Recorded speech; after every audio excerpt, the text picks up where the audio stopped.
Hello everyone, welcome back to your పాఠశాల. మరి ఈ రోజు సండే, నాకు తెలిసిన విషయమే. అయితే నేను ఇంతకుముందు మీకు ప్రామిస్ చేశాను, ఏవైతే రిమైనింగ్ ఎడిటోరియల్స్ ఉన్నాయో అవన్నీ మీకు సండే నాడు కల్లా అప్లోడ్ చేస్తాను. So January 23 and 24 2021 English and GA boosters వెళ్ళక ముందు మనం ఇప్పుడు 23rd వచ్చిన పీస్ ఆఫ్ ఆర్టికల్ అంటే ఫైర్ అట్ సీరం ఇన్స్టిట్యూట్, దీని గురించి డిస్కస్ చేస్తాం. అండ్ పాక్ బే డిస్ప్యూట్, అసలు ఇంతకీ బే అంటే ఏంటి, స్ట్రైట్ అంటే ఏంటి, గల్ఫ్ అంటే ఏంటి, ఇవన్నీ మనము జనరల్ అవేర్నెస్ పట్ల తెలుసుకుంటాము. మరి ఆలస్యం చేయకుండా వెళ్ళిపోతామా? ఎస్, 23rd జరిగిన మరి ఫైర్ అట్ సీరం ఇన్స్టిట్యూట్ అనే ఆర్టికల్ ఏదైతే వచ్చిందో మరి అది ఇప్పుడు డిస్కస్ చేస్తున్నాం. చూడండి, సీరం ఇన్స్టిట్యూట్ ఆఫ్ ఇండియా అనేది ఎక్కడ లొకేట్ అయింది అంటే గనక పూణేలో ఉంది.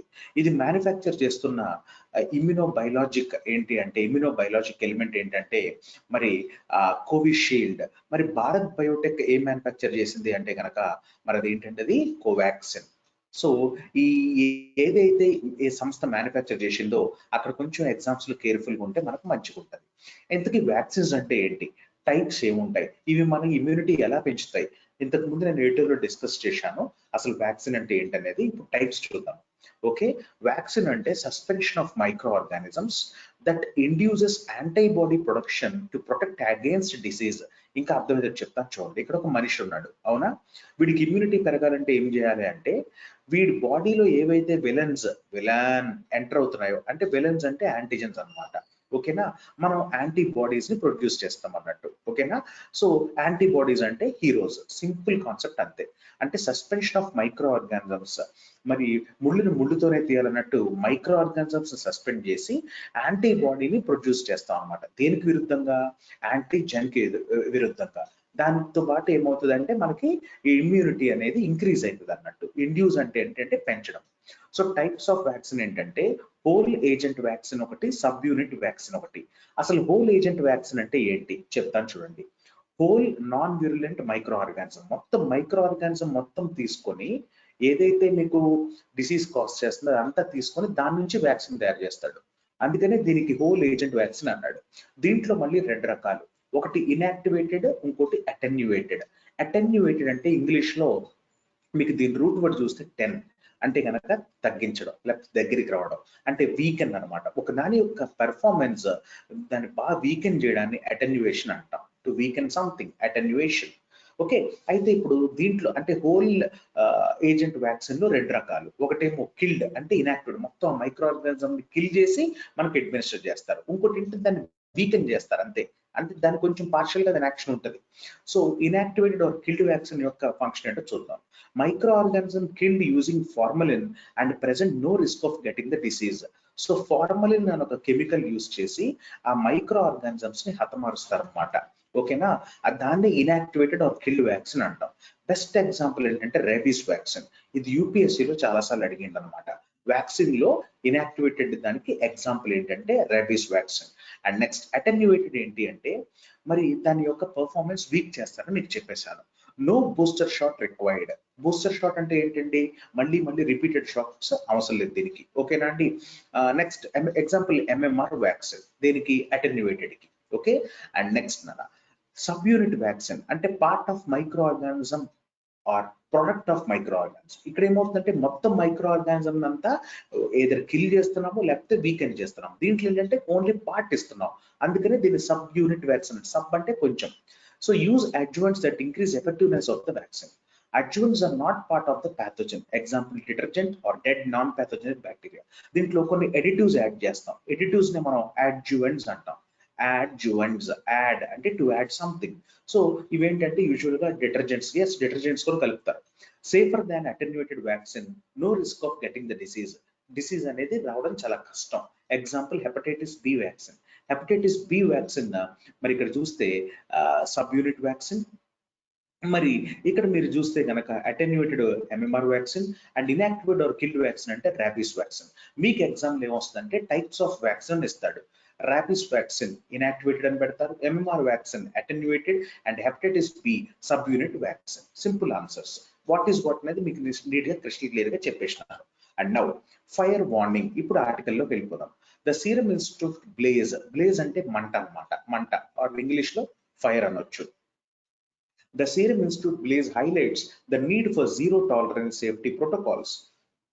జీరో టాలరెన్స్ అంటే a policy of giving the most severe punishment to person who commits a crime. అంటే ఇంకా టాలరెన్స్ ఉండదన్నమాట, అంటే తట్టుకునే శక్తి ఉండదు వాడికి. మోస్ట్ అంటే డిజర్వ్డ్ పనిష్మెంట్ ఇస్తారు, వాడికి సివియర్ పనిష్మెంట్ ఇస్తారు. దాన్ని జీరో టాలరెన్స్ అంటాం. ప్రోటోకాల్స్ అంటే నియమాలు చూద్దాం. The deadly fire in an upcoming production facility at the Serum Institute of India in Pune has sent shock waves because of the key role played by the company in producing the Oxford AstraZeneca Covishield COVID-19 vaccine. మరి అది shock waves పంపించినాయి అంటే అందరూ shock కి భయభ్రాంతులకు గురి చేసేటట్టు పంపించినాయి ప్రజలకి అని దాని అర్థం. 5 workers engaged in construction have perished. Perished అంటే ఏంటంటే కనుక నశించిపోయారు అని దాని అర్థం. హ్యావ్ ప్లస్ పెరిష్డ్ వచ్చేసరికి ప్రెసెంట్ పర్ఫెక్ట్ టెన్స్ వస్తుందమ్మా, ప్రెసెంట్ పర్ఫెక్ట్ టెన్స్ వస్తున్నది, present perfect tense. And there are indications that expensive equipment has been destroyed. కొన్ని మరి ఇండికేషన్స్ కూడా ఉన్నాయంట. ఏంటి అంటే కొంచెం ఎక్స్పెన్సివ్ ఎక్విప్మెంట్ ఏదైతే ఉందో అది డిస్ట్రాయ్ అవ్వబడింది ఫైర్ ద్వారా. హ్యాస్ బీన్ డిస్ట్రాయిడ్ అంటే ప్రెసెంట్ పర్ఫెక్ట్, ఇది ప్యాసివ్ వాయిస్ లో ఉన్నట్టు.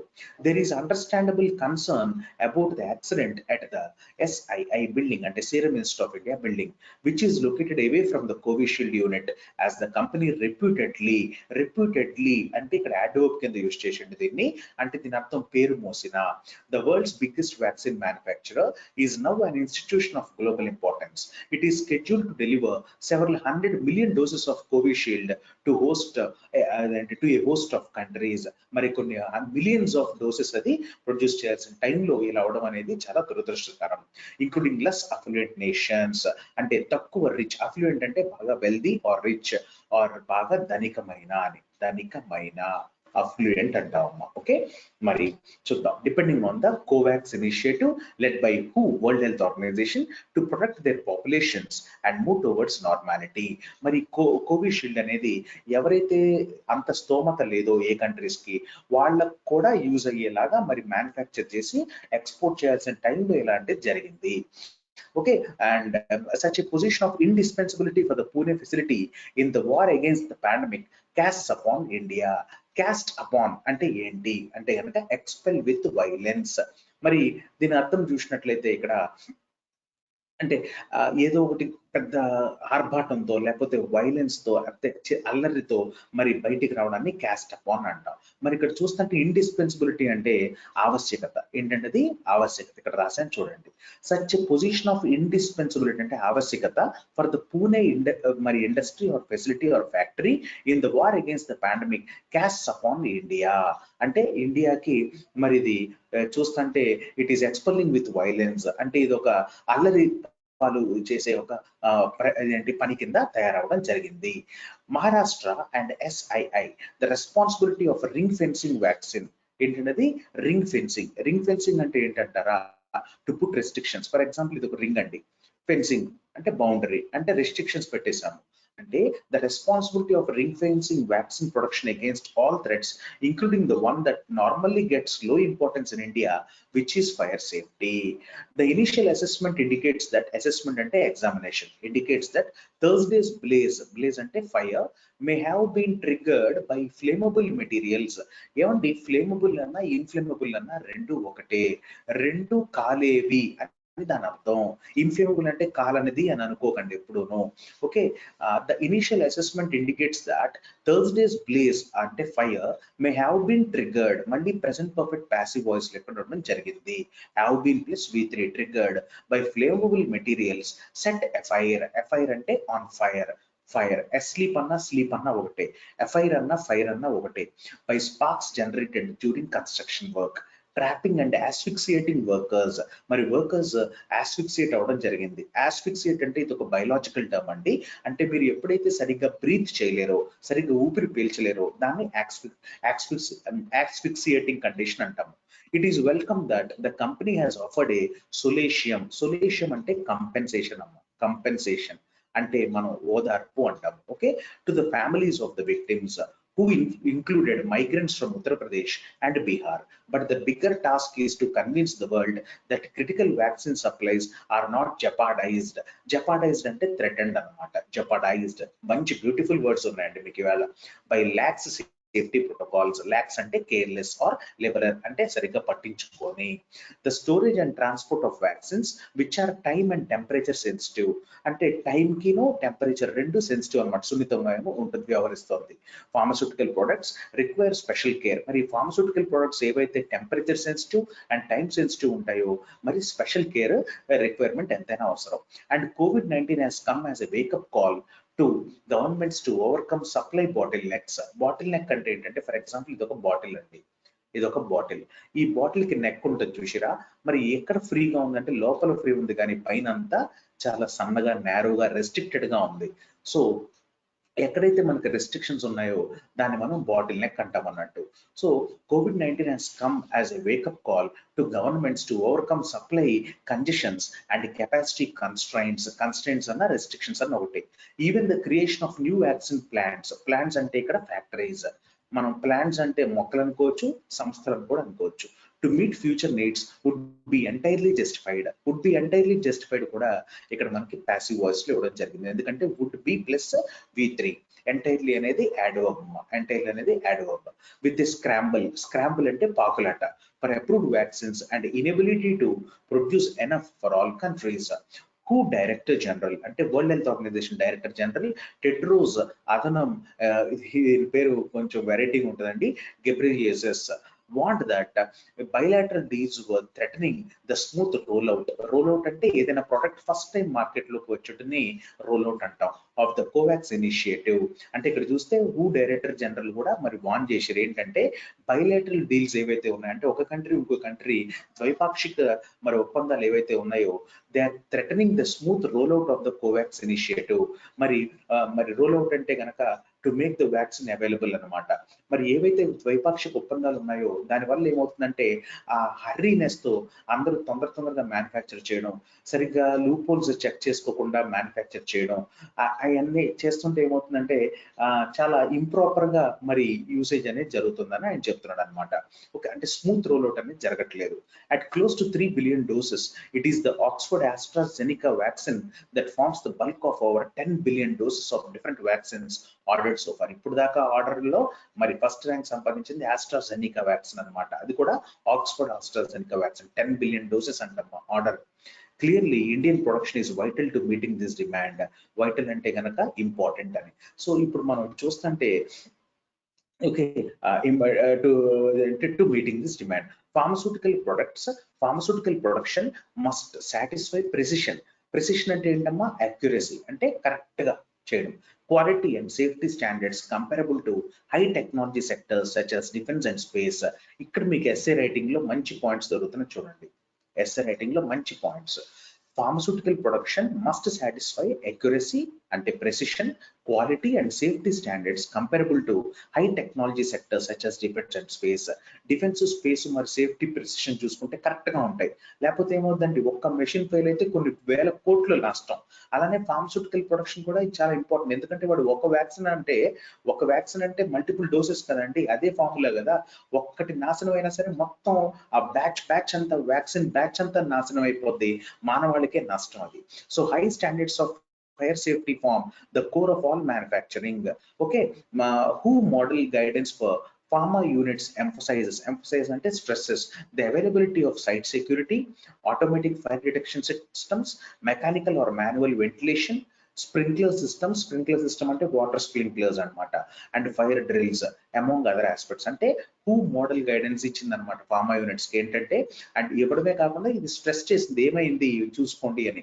ఆ సైట్ లో సెక్యూరిటీ ఉండాలి, ఆటోమేటిక్ ఫైర్ డిటెక్షన్ సిస్టమ్స్ ఉండాలి అంటే సైరన్స్ ఉండాలి, మెకానికల్ ఆర్ మాన్యువల్ వెంటిలేషన్ ఉండాలి, వెంటిలేషన్ అంటే పైన ఓపెనింగ్ ఉండాలి, స్ప్రింక్లర్ సిస్టమ్స్ స్ప్రే ఉండాలి, ఫైర్ డ్రిల్స్ ఉండాలి అంటే మాక్స్ ఉండాలి, and among other aspects. Too often, safety during construction and operation suffers dilution due to cost considerations with almost no fire awareness among workers. మరి ఇక్కడ చూస్తే too often ఎప్పుడు safety during construction and operation suffers dilution. మరి safety అనేది dilute అయిపోతుందంట due to cost considerations. మరి అప్పుడు vaccine manufacture చేయాలి, దానికి ఫండింగ్ కావాలి, అవన్నీ చూసుకొని ఇక్కడ మరి డైల్యూట్ అయిపోతుంది అనమాట. సేఫ్టీ ప్రికాషన్స్ తీసుకోవాలి, ఎప్పుడు ఉండకూడదు, బ్యాలెన్స్ జరగాలి, దేనికైనా ఈక్విలిబ్రియం ఉండాలి. ఓకేనా అండి. ఫండింగ్ వస్తుంది కదా అని వ్యాక్సిన్స్ మీదే కాన్సన్ట్రేట్ చేస్తే మరి వర్కర్స్, మ్యానుఫ్యాక్చరర్స్ తయారు చేసే వాళ్ళ సేఫ్టీ ఏంటి? చాలా గ్లాస్ ఇండస్ట్రీస్ ఉంటాయి. ఓకేనా అండి. మరి దాంతో గ్లాస్ ఇండస్ట్రీలో మరి చాలా వర్కర్స్ మరి చాలా వ్యాధులతో బాధపడతారు. లంగ్స్ కూడా ఎఫెక్ట్ అవుతాయన్నమాట. సిలికా చాలా డేంజరస్ అది. సో అట్లాంటి మరి చూసుకున్నా సరే వర్కర్స్ అనే వాళ్ళకి ప్రాధాన్యత ఇవ్వాలి. ఎక్కడైనా సరే, ఇండియా కాదు ఎక్కడైనా సరే. ఎందుకంటే అంత ఖర్చు పెట్టి ఒక ప్రోడక్ట్ బయటకు వస్తున్నప్పుడు ఎవరైతే ఆ ప్రోడక్ట్స్ తయారు చేస్తున్నారో వాళ్ళ వెల్ఫేర్ కూడా చాలా ఇంపార్టెంట్. సో ఇక్కడ చూస్తే అదే ఇక్కడ. Too often, safety during construction and operation suffers dilution due to cost considerations with almost no fire awareness among workers. అసలు ఫైర్ అవేర్నెస్ తెలియదు. ఏమన్నా మంటలు వచ్చినప్పుడు ఆర్పడం, పానిక్ గురవడం, దాని తర్వాత వెళ్ళి ఎవరినైతే రెస్క్యూ చేయాలి అవన్నీ ఆ అవేర్నెస్ అనేవి లేవు. ఆ డ్రిల్స్ అనేవి జరగాలి. The Pune fire shows that lives and reputations depend on full adherence to good practice. మరి రెప్యుటేషన్స్ అంటే కీర్తి ప్రతిష్టలు, అడెరెన్స్ అంటే అటాచ్ అవ్వడం, లైవ్స్ అంటే మన ప్రాణాలు.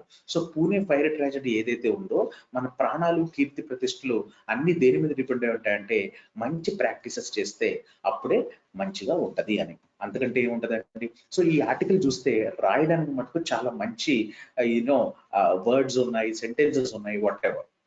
ఇక్కడ మీరు చూస్తే బ్లేజ్ అంటే మంట, ఓకే, ప్రోటోకాల్స్ అంటే నియమాలు, అండ్ పెరిష్డ్ అంటే నశించడం, అండ్ అఫ్లూయెంట్ అంటే చాలా రిచ్ ఆర్ వెల్దీ అని, రెప్యూటెడ్లీ అంటే పేరు మోసిన, పెరిష్డ్ అంటే నశించడం అని చెప్పాను మీకు ఆల్రెడీ, అండ్ ఇండిస్పెన్సిబిలిటీ అంటే ఆవశ్యకత, ఆవశ్యకత, ఓకే. అండ్ ఇక్కడ చూస్తే నార్మాలిటీ అంటే సాధారణ తత్వం, అండ్ సొల్యూషన్ అంటే కంపెన్సేషన్, ఓదార్పు. ఫర్ ఎగ్జాంపుల్ ఎవరైనా చనిపోతే గవర్నమెంట్ ఇస్తుంది కదా, వాళ్ళు బాధపడకుండా ఫ్యామిలీస్ అట్లా. ఓకే, జపాడైజ్డ్ అంటే థ్రెటెండ్ అనమాట, లాక్స్ అంటే లిబరల్ ఆర్ కేర్లెస్ అని, సెన్సిటివ్ సున్నితమైన తెలిసిందే, మరి కాన్స్టెంట్స్ అంటే రెస్ట్రిక్షన్స్, మరి రోల్ అవుట్ అంటే ఒక ప్రోడక్ట్ ని ఫస్ట్ టైం మార్కెట్ లో అవైలబుల్ అయ్యేటట్టు చేయడం, వైటల్ అంటే ఇంపార్టెంట్, అండ్ ఇక్కడ ఎంఫసైజ్ అంటే స్ట్రెస్ చేయడం, ప్రెసిషన్ అన్న యాక్యురసీ అన్న ఒకటే, రెప్యుటేషన్స్ అంటే కీర్తి ప్రతిష్టలు, అడరెన్స్ అంటే అటాచ్ అవ్వడం, ఓకే. And that's all. అవలా 23rd ఒకటే అయింది. ఇప్పుడు మనం 24th వెళ్దాం. The Palk Bay dispute, trawling livelihoods and opportunities for resolution. ఇది కూడా ఇంగ్లీష్ అండ్ జిఏ బూస్టర్ జాన్ 24th నానా. ఇప్పుడు చూద్దాం. ఎందుకంటే వెళ్ళక ముందు మీకు నా క్లాసెస్ నచ్చినట్లయితే ఇంకా మీరు అడ్వాన్స్ లెవెల్లో, ఓకేనా అండి, మన యూపీఎస్సి కానీ ఐబిపిఎస్, ఎస్ఎస్సి, పోలీస్కి ఆఫ్లైన్ కోచింగ్ కావాలనుకుంటున్నారా? అయితే మీకు దిల్సుఖ్ నగర్లో, అది కూడా హైదరాబాద్లో దిల్సుఖ్ నగర్ మెట్రో దగ్గరికి వస్తే పిల్లర్ నెంబర్ 1536 దగ్గర దాని పక్కన చూస్తే మీకు ఫార్చ్యూన్ అకాడమీ అని కనపడుతుంది, ఓకేనా. అక్కడ మీకు evening 4 PM to 6 PM regular గా మీకు క్లాసెస్ ఉంటాయమ్మా, ఓకే. వచ్చి మీరు ఎన్రోల్ అవ్వచ్చు. లేదు ఇంట్లో కూర్చొని మొబైల్లోనే నేను మొత్తం కోర్స్ తెచ్చుకుంటాను అంటే కనుక మరి ఆన్లైన్ క్లాసెస్ కూడా ఉన్నాయి. అవి మీకు ఏఆర్ పాఠశాల యాప్ డౌన్లోడ్ చేసుకుంటే మీకు ఆన్లైన్ క్లాసెస్ ఎప్పటికీ ఉంటాయి. మరి ఆలస్యం చేయకుండా ఆర్టికల్కి వెళ్ళిపోతామా. ముందు మీరు జనరల్ అవేర్నెస్ చూస్తే అసలు స్ట్రైట్ అంటే ఏంటో చూద్దాం. స్ట్రైట్ ని తెలుగులో జలసంధి అంటాము. ఏమంటానా? జలసంధి. ఇక్కడ కనపడకపోవచ్చు, ఇక్కడ రాస్తున్నాను చూడండి, జలసంధి. సో స్ట్రైట్ అంటే ఇక్కడ మీరు అబ్జర్వ్ చేయండి, ఇక్కడ ఆల్రెడీ గీసి పెట్టేశాను నేను. ఇది ఇక్కడ యారో ఉంది, ఇక్కడ యారో ఉంది. రెండు వాటర్ బాడీస్, రెండు ల్యాండ్ బాడీస్, అది మీరు చూసుకోవాలి. రెండు వాటర్, రెండు ల్యాండ్, ఇక్కడ రెండు land, 1 to land, 1 to water bodies, దాన్ని స్ట్రైట్ అంటాం అనమాట. అంటే narrow passage of water connecting two seas, అంటే రెండు సముద్రాలు, or two water bodies, and separates or divides two land bodies. అందరూ ఏమనుకుంటారంటే జలసంధి అంటే రెండు ల్యాండ్ బాడీస్ ని సెపరేట్ చేసే వాటర్ బాడీ అనుకుంటారు. వాటర్ బాడీ కాదు, water bodies. For example బాస్ఫోరస్ straight అని ఉంది ప్రపంచంలో, బాస్ఫోరస్ స్ట్రైట్. ఇది ఏం చేస్తుందంటే బాస్ఫోరస్ స్ట్రైట్ ఇక్కడ చూస్తే టర్కీని ఏషియాలో ఉన్న టర్కీని, యూరోప్ లో ఉన్న టర్కీని సెపరేట్ చేస్తుంది అనమాట, ఓకేనా. ఇది ఇటు సైడ్ ఏమో బ్లాక్ సీ, ఇక్కడేమో Sea of Marmara, Black Sea, Sea of Marmara, Black Sea, Sea of Marmara. ఇటు టర్కీ అంటే రెండు వాటర్ బాడీస్ ఉన్నాయి, రెండు ల్యాండ్ బాడీస్ ఉన్నాయి, యూరోప్ అండ్ ఏషియా. అదే బాస్ఫోరస్ స్ట్రైట్. ఎస్ఎస్సి సిజిఎల్ లో ఎన్నిసార్లు ఇచ్చిండో. బాస్ఫోరస్ స్ట్రైట్ మరి యూరోప్ ని ఏషియానా సెపరేట్ చేస్తుందా, లేకపోతే ఆఫ్రికాని ఏషియానా, ఆఫ్రికా యూరోప్ అని పోలెన్ సార్లు అడిగింది. Answer Europe and Asia, simple answer.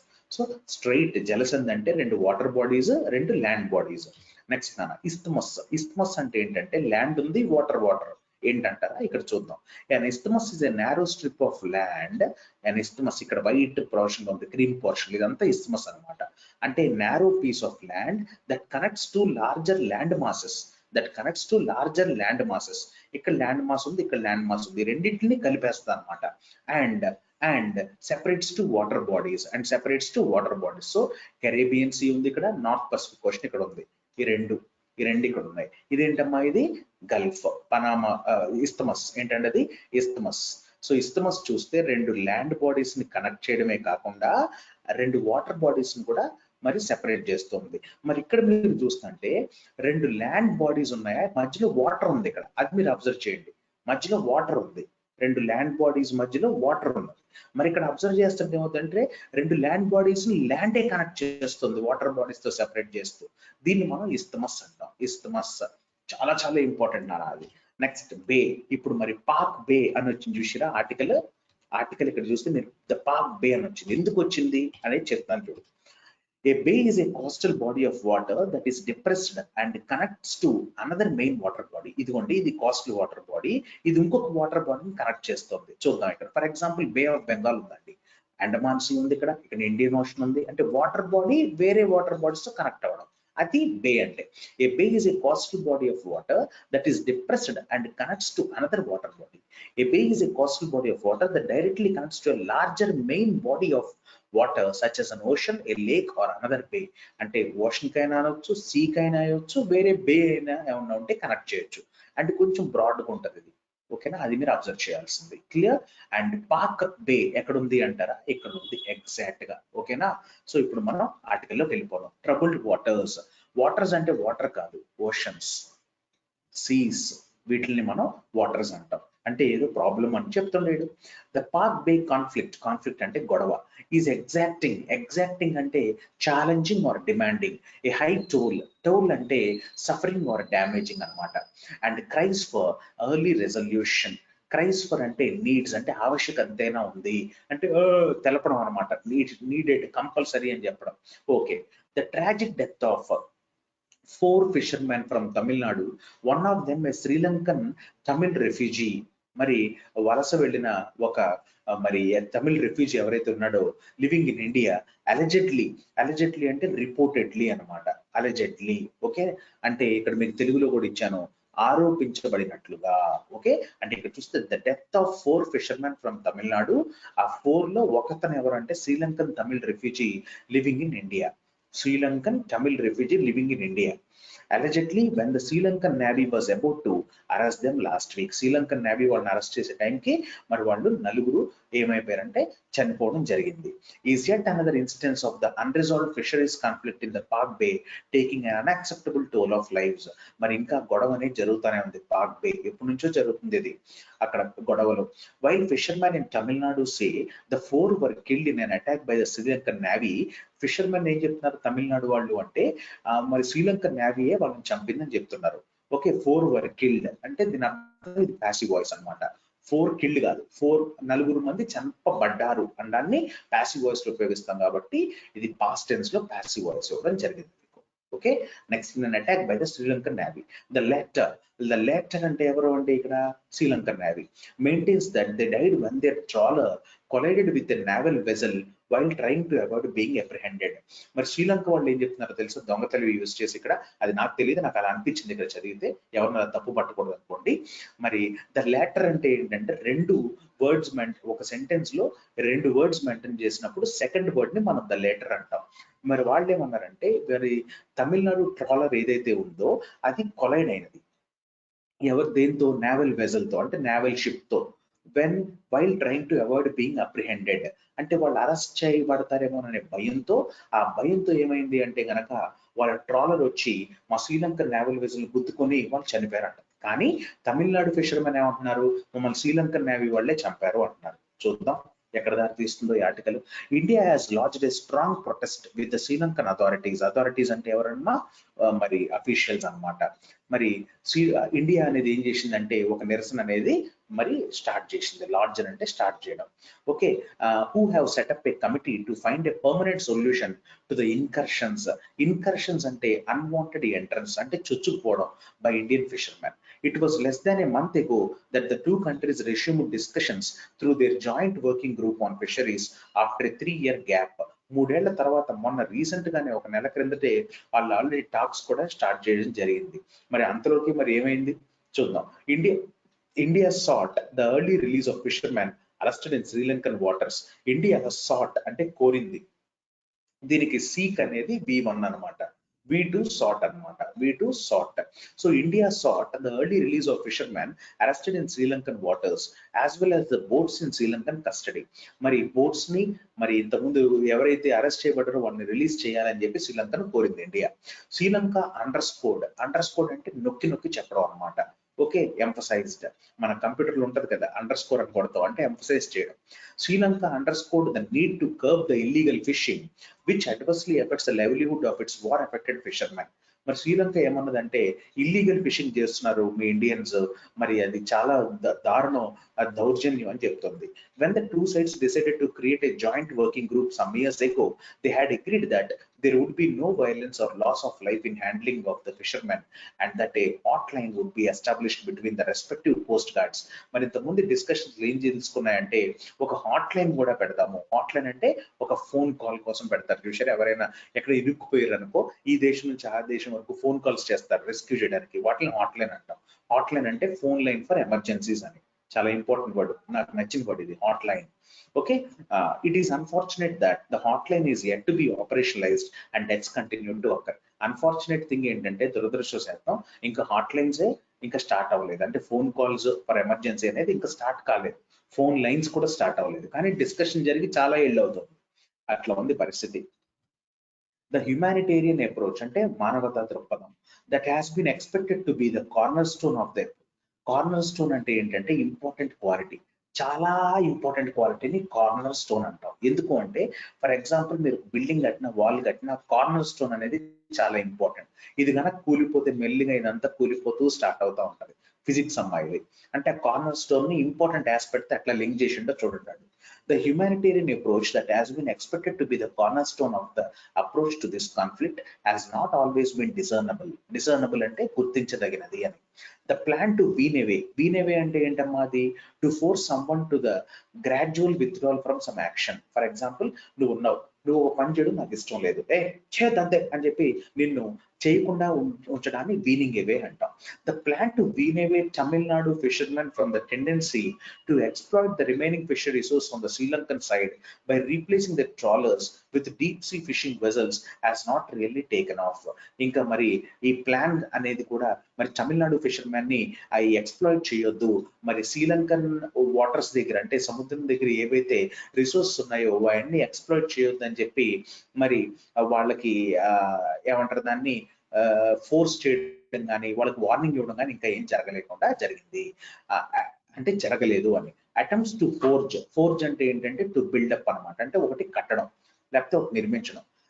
Attempts to forge a negotiated settlement through direct talks involving fishermen from both sides have also reached a stalemate. Stalemate అంటే దీనికి ఒక మంచి సినోనిమ్ ఇంపేజ్, అంటే ఇది ఆగిపోయింది అంటే ఇద్దరిని కలిపి అంటే తమిళనాడు ఫిషర్మెన్ ని శ్రీలంకన్ ఫిషర్మెన్ ని దగ్గరికి వచ్చి ఒక నెగోసియేషన్స్ అనేది బిల్డప్ చేయడం అనే అటెంప్ట్స్ ఇంకా ఆగిపోయింది అని. సో బిల్డప్ అనే దానికి మంచి వర్డ్ ఫోర్జ్ అనొచ్చు అనమాట. ఓకేనా అండి. Next, Sri Lanka favours joint patrolling by both countries and a ban on unsustainable fishing practice by Tamil Nadu fishermen such as bottom trawling. Bottom trawling అంటే ఏంటో తెలుసు కదండి, కిందకి వెళ్ళిపోయి ఆ చిప్పలను అలా తవ్వడానికి ఇట్లా పెట్టుకుంటారు అన్నమాట, డిస్క్ లాగా ఉంటాయి స్టీల్వి, అవి ఇట్లా ఇట్లా అంటే ఆ ఇసుక అలా వచ్చేసి మరి చిప్పలు ఆలు చిప్పలు ఇవన్నీ దొరుకుతూ ఉంటాయి, అవన్నీ అమ్ముతూ ఉంటారు.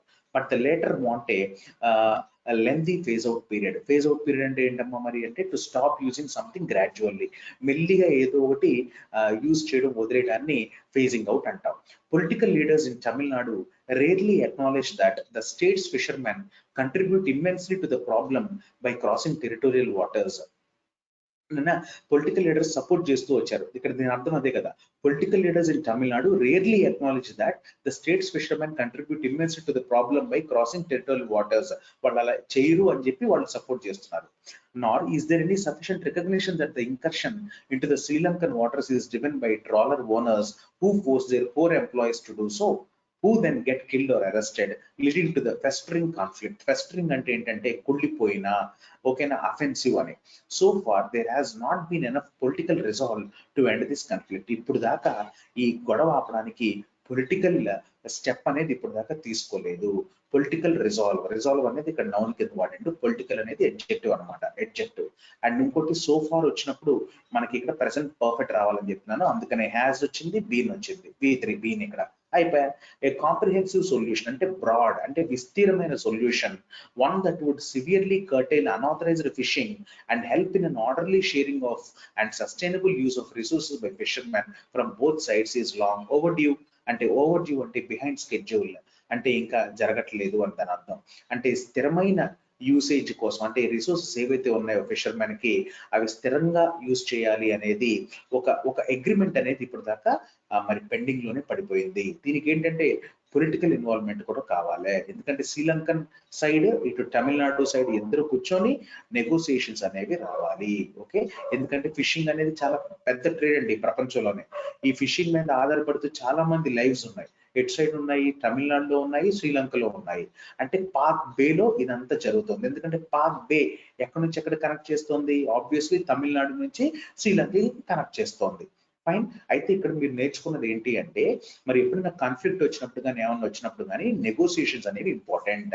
నెగోసియేషన్సే కాదు, దాని తర్వాత సస్టైనబుల్ యూసేజ్ కూడా చాలా ఇంపార్టెంట్. ఎంత రిసోర్సెస్ ఎట్లా యూజ్ చేయాలి అనే సస్టైనబుల్ యూసేజ్ కూడా చాలా చాలా చాలా చాలా ఇంపార్టెంట్. ఒకటి పవర్ అండి, ఎలక్ట్రిసిటీ, ఇంకోటి వాటర్ అండి. ఇదే మెయిన్ గా నేషనల్ సెక్యూరిటీ అంటే ఏంటంటే it's all about power and water. ఆ రెండే కదా, వాటి మీదే కదా మన గొడవలన్నీ. అది ఎప్పుడైతే తగ్గిందో నెగోషియేషన్స్, అప్పుడు కంట్రీ అనేది బాగుపడుతుంది. But it's not all about guns, bombs and weapons, అది కాదు. ఒక దేశం బాగుండాలంటే పవర్, ఎలక్ట్రిసిటీ మంచిగా ఉండాలి, వాటర్ మంచిగా ఉండాలి, అండ్ మన మన బిహేవియర్ కూడా చక్కగా ఉండాలి, అది గుర్తుపెట్టుకోండి. ఓకేనా? అండ్ ఇప్పుడు మిమ్మల్ని నేను అడిగే క్వశ్చన్ ఏంటంటే, the key to the Mediterranean sea అని దేన్ని అంటాము? ఇది రీసెంట్ గా మరి ఆర్ఆర్బి ఎగ్జామ్ లో కూడా రావడం జరిగింది. The key to the Mediterranean sea. Okay, I'm waiting for your answers. Thank you. నా నోట్స్ నచ్చినట్లయితే హలో లైక్లు, షేర్లు, సబ్స్క్రైబ్లు తర్వాత చేసుకుని ముందు రాసుకోండి.